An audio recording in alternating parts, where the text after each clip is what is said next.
like Star Wars? Oh my gosh, you're scaring me. Yes, I do. Which trilogy do you like most? I'm really nostalgic for the prequels. Nice. I like the sequels the most.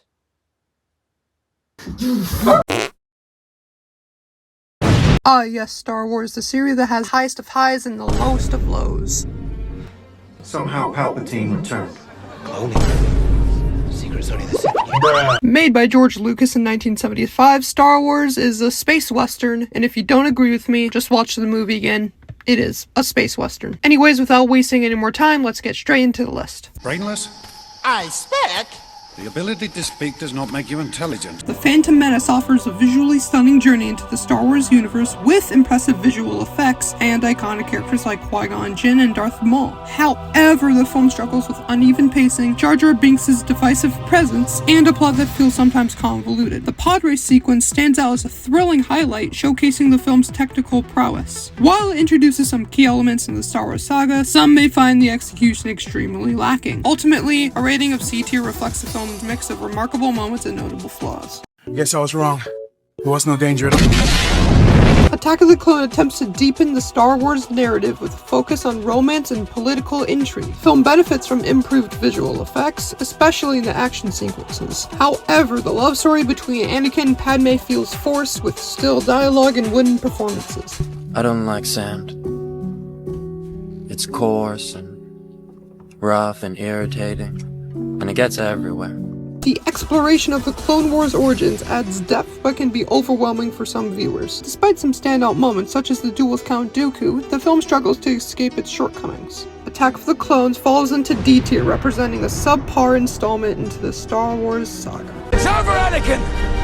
I have the high ground! Revenge of the Sith stands as a compelling and emotionally charged entry in the Star Wars saga. This film successfully navigates Anakin Skywalker's transformation into Darth Vader, delivering an impactful performance from Hayden Christensen and Ewan McGregor. The cinematic lightsaber battles, particularly the duel between Anakin and Obi-Wan, are breathtaking and emotionally resonant. The political intrigue reaches its satisfying climax, linking the prequel trilogy to the original trilogy seamlessly. The tragedy of Anakin's fall is executed with depth, adding layers to the character. With its strong narrative, intense action, and poignant moments, Revenge of the Sith earns its place in S tier, standing as the fourth best in the franchise. Sith Bros! Decaf.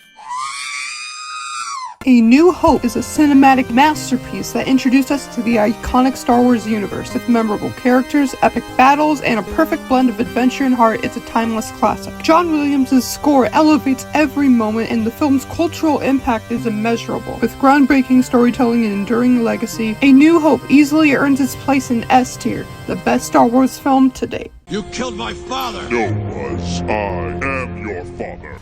The Empire Strikes Back stands as a pinnacle of cinematic excellence within the Star Wars saga. Building on the success of its predecessor, it deepens the narrative with unexpected twists and character development. The iconic reveal of "I am your father" remains one of the greatest moments in film history. The film expertly branches action, emotion, and humor, maintaining a perfect rhythm throughout. The character dynamics between Luke, Han, and Leia add complexity, while the introduction of Yoda expands the Force lore. The Hoth battle and the pursuit of the Empire are cinematic marvels. With its impeccable storytelling, character arcs, and cinematic achievements, The Empire Strikes Back unquestionably earns the second 10 out of 10. But it's not as good as A New Hope due to its cinematic significance of the fourth episode. Admiral, we have enemy ships in Sector 27! It's a trap! Return of the Jedi brings the original Star Wars trilogy to a satisfying conclusion, offering a thrilling mix of action, emotion, and redemption. The film successfully resolves character arcs, particularly Darth Vader's redemption and the defeat of the Emperor. The Battle of Endor showcases impressive visual effects, and the emotional weight of Luke's journey is palpable. However, the presence of the Ewoks can be decisive, and certain elements can feel slightly formulaic. While it may not reach the same height as its predecessors, Return of the Jedi remains a strong finale. So in short, it's a 10 out of 10.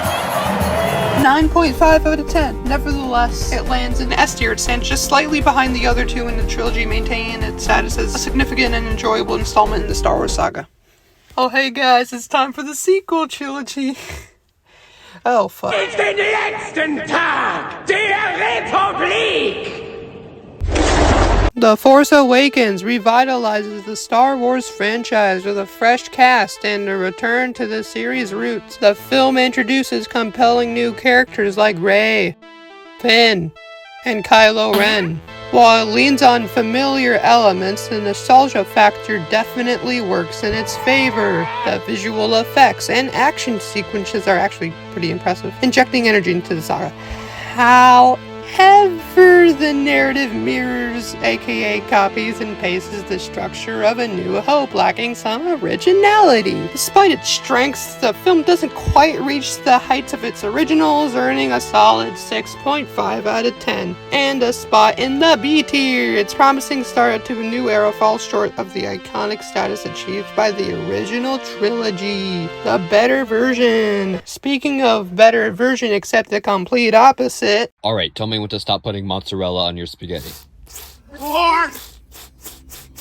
The Last Straw attempts to subvert expectations and take the Star Wars franchise narrative in multiple different directions. While it has commendable moments, particularly in raised character development and the visual spectacle of the space battles, the film falters in its climax and ending significantly. The decision to sideline certain plot threads feels unsatisfying, leaving loose ends and unresolved questions. The character arcs, especially with Luke Skywalker, can be divisive among fans. The climax lacks the emotional weight of an epic grandeur expected in a Star Wars film. The writing choices, particularly in the final act, contribute to the inconsistency. While the film brings fresh news ideas to the table, the execution is especially in the crucial moments, placing it in D tier with a 4 out of 10 rating. It's a mixed bag that falls short of the franchise's best. I'm the spy. The Rise of Skyscraper concludes the sequel trilogy with a mix of nostalgia and attempts to tie up loose ends. Unfortunately, this is by far the worst Star Wars film. The pacing is frantic and the plot feels convoluted, struggling to find a cohesive direction. The film attempts to address the concerns from The Last Jedi, but it does so in a way that feels forced and lacks any unified vision. The character arcs are rushed, and the return of Emperor Palpatine, it's dog crap. This movie is complete dog crap. Holy cow. The movie relies heavily on spectacle, sacrificing depth and coherence. While it has some visually stunning moments, the overall execution leaves much to be desired. In comparison to the rich storytelling of the original trilogy, The Rise of Skywalker stands as the weakest entry in the entire series, placing it in D tier. And here are the other movies. Okay, that's it. Execute Order 66. Yes, my lord.